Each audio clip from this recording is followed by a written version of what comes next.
Okay. So I told him, I got to get his contract. I don't want to cuss on your show, so maybe you can Go beep ahead, it do out. what you want, it's late. Okay, fine. I told him I got to get Dre's contract, not now, but right now. Right. So after I got his contract, I read and I seen that the guy was only getting 1 point, 2 points, and it was cross-collateralizing everything. Right. Even though he was a producer, along with Yellow, if J.J. Fad go in the hole, right, he got to pay for it. Right. So it's no way, if he produced and worked for 20 years, he wouldn't have never seen any money. He was always been recouped. So you went in there with the business savvy. Right. You helped him out. Dre brings Snoop. You got. What happened. I get Dre. What do you want me to do? Interrupt the man? Well, Please. I want to tell you the truth. I'm a gracious host. So anyway, what happened was I got Dre. Right. And starting a label, they wanted the name label Future Shock. Right. The original name before Death Row. Right. Right. So it was Future Shock. Okay. That was just a name they kicked around. And I wanted to go Death Row. There was a guy that had a Death Row, but he spelled it like Def Jam. Right. I'm like, you know, no offense, but you know, we from the ghetto, so if we're gonna say Death Row, it'd be the real Death Row, the man in the chair. And my homeboy just got out of prison, so he drew the logo for us. Right. Got to get the money back to the community, right? Right. So we had to come up with the first album, which at that time everybody was in the neighborhoods, everybody was smoking on the Chronic. That's how we came with the name The Chronic. But when we started working on the album, Dre didn't want to be an artist because he always been a producer. Right. And I had to go in there and sell something. You know, if you're gonna go get major distribution, you just can't go in there and say, hey, I got Joe Blow, and people gonna say, okay, let's put it out. But they knew him from N.W.A, right? They knew him from N.W.A. But it was a hard challenge at first because he wasn't known as a rapper. It was Easy, it was Q, and then it was a third player, which was Ren. Right. So I had to sell these guys on... Dre coming out from behind the board and saying he can do both. Right. So we going and seeing different guys rapping. And that's how I started with Snoop. And Snoop was over with a brother law. Actually, Snoop was signed to a guy named Bill. Right. Which his name at the time was Snooper Duper. Right. And Bill had him doing all the wrong things. He had him just like the 5 Heartbeats, the special ed haircut. If you remember 187, remember the first video we shot? Yeah, I remember. 187? Remember he had the special ed haircut showing the sun? So that was their vision. Right. But it's hard to get an artist to see talent in another artist because they want to like themselves. So they was like, well, Snoop's all right. But Snoop was great, and you can't take that from him. So the collaboration went well. We did 187 on Undercover Cop. Everybody was there, and it was just one. I felt, even the streets felt, that Snoop was the best. For us going blow for blow, for us freestyling. There was only one person. Who was that? That would beat Snoop freestyling. That was this little kid, this little bad named Corrupt. Right. And I didn't even know his name. And people would come from the clubs. Now, if I didn't go to the club, I said, well, I know, Snoop blew him away again. That's, This guy named Corrupt is the best freestylers on the West Coast. Right. I said, I don't want to know his name. I don't want to know how he looked. I just want him. Because I can't have that competition. I said, if he's not going to be the first player, he at least got to be on the team because I don't want to have to go get his head. So that's how Corrupt came. And this is the foundation of Death Row. And then a rapper by the name of Tupac is in prison and going to soon join the force on the West Coast on Death Row. We'll tell you how that happened right after this. We'll come back more with Suge Knight on Last Call. Sit tight.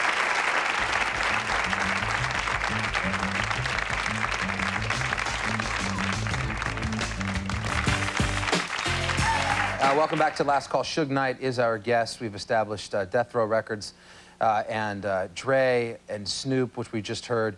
Tupac is in prison. You bail him out for $1.4 million, a great business move. Definitely. He joins the Arsenal. West Coast is on top. Death Row at its peak. Things take a turn. Take Me to Las Vegas, to Tyson, Sheldon, to the night. It's cool, but you know, you gotta appreciate.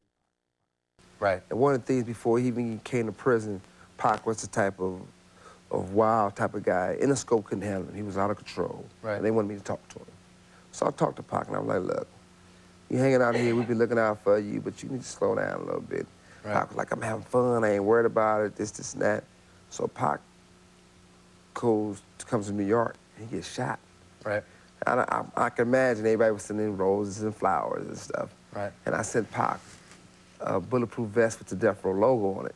Right. Who did you think shot Pac? It's not a matter of who I thought shot Pac. I really wasn't interested in trying to say I'll be a problem solver to sue shot Pac. But there was such a big East Coast, West Coast rivalry. Surely you had your idea of who might be responsible. To be honest with you, it never have been an East Coast, West Coast rivalry, because you got to realize one thing. The guys on the East Coast, who street guys, who always been good friends. It's a respect thing. Majority, 98% of the guys who rap, it's not street guys. Right. So it's not like... So you're saying the feud lives on wax only? Only, because you got to realize one thing. The guys from the streets in New York, they probably never run into certain rappers in New York. Right. Just like the guys on the streets in L.A. Probably would never, ever see a rapper from L.A. on the streets unless they got 30 police with them and they moving so fast, they got to do the presidential blow, bump, bump, and the presidential wave. What about Tupac when he's on stage at the House of Blues in L.A. and he's talking all that crazy stuff about Biggie, you know, and that footage exists out there. Are you saying that... That's on the Death Row Uncut. Make sure y'all go buy it. I just... Even though it went double platinum. Always a promoter. And we have it. And so you're saying that's just like wrestling? No, I wouldn't say it's like wrestling. I think people express themselves different ways. I mean, Pac is a musical genius. Right. So you can run a Pac the wrong way, and he have a rap the next day about your shoes, about your watch, about your girl. But Suge, people died. Tupac died. Biggie died. That has nothing to do with a rivalry? No, you can't blame that on a rivalry. You can't blame that on rap, because people die all the time. Right now, somebody getting shot. Right now, somebody getting robbed. It doesn't have anything to do with rap music or music. It have something to do with the ghetto. When you're in that ghetto, anything can happen. Any given day. Like they say, any given Sunday, any given day can be your last day, your best day, or your worst day. So take me back to Pac and you in Las Vegas this night. And there's obviously the videotape of the fight. And then you're going to an after party. And as it reads, Pac wanted to go in his own car. You wanted to go in yours. 13 bullets rang in the air. 4 hit Tupac. You get shot in the head. Right. You drive to the hospital. Tell me about that ride in the car. No, I didn't drive to the house. The police jacked me up like a 57 Chevy. I mean, you know, one thing about being out there in the streets, anything, like I say, anything can happen. Some gunshots went to fire, and Pac was like standing up. I grabbed Pac, I pulled Pac down, and I got shot in my head. The bullet went an inch to my skull.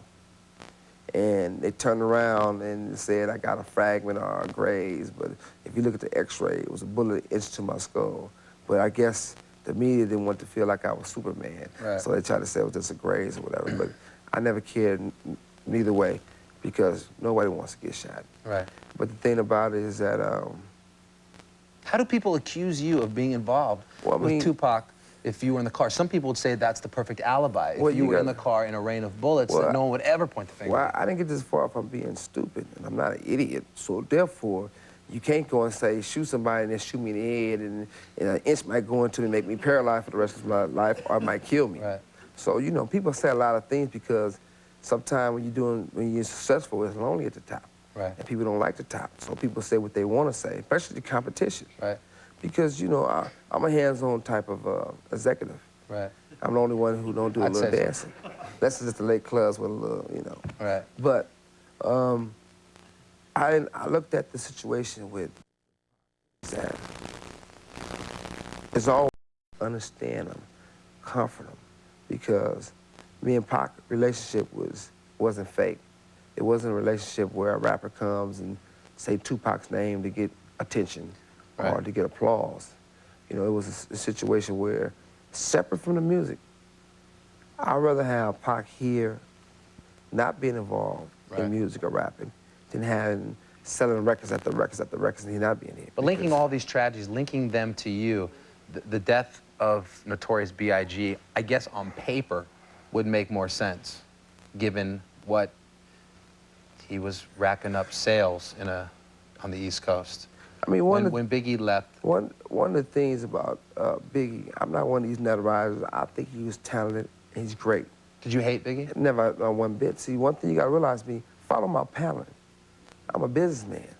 I figure if in a year or two, Biggie would have been a Death Row artist because that's how talented he was. And I did I would have pursued him as an artist because I felt I could have gave him a bigger deal, and I wouldn't have been in his videos. So I think he was an incredible, incredible, incredible artist.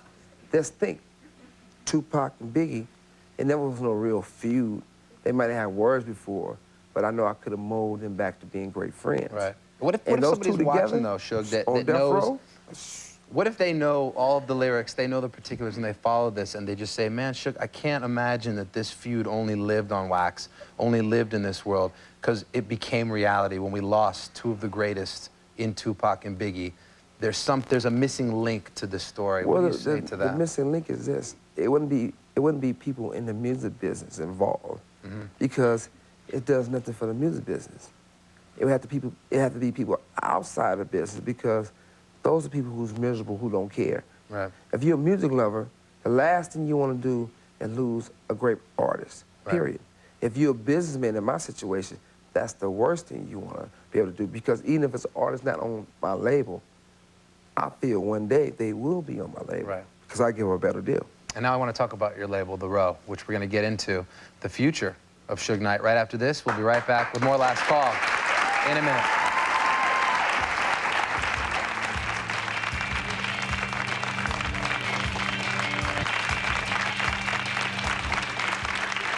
Time flies. We're here with Suge Knight. You know, we're gonna need some more time, Suge. I would love it if you could stay and we could just continue this. There's so much I didn't even touch the surface, you know. But normally, I'll be honest with you. Normally, if it was somebody else doing it, I'd be like, nah, you know. But you, let me see. The strip clubs, I think I'll... Parole officer. Parole officer on my back. Can you stay and can we just Everybody talk? telling on me. I'll stay for you. I didn't even get, there's so much more. There's more about it. business, Puffy, Rockefeller, Jay-Z. There'll be part 2 to this on Last Call very soon. That I can promise you. Thank you for being here, Suge. Thank you. Good night.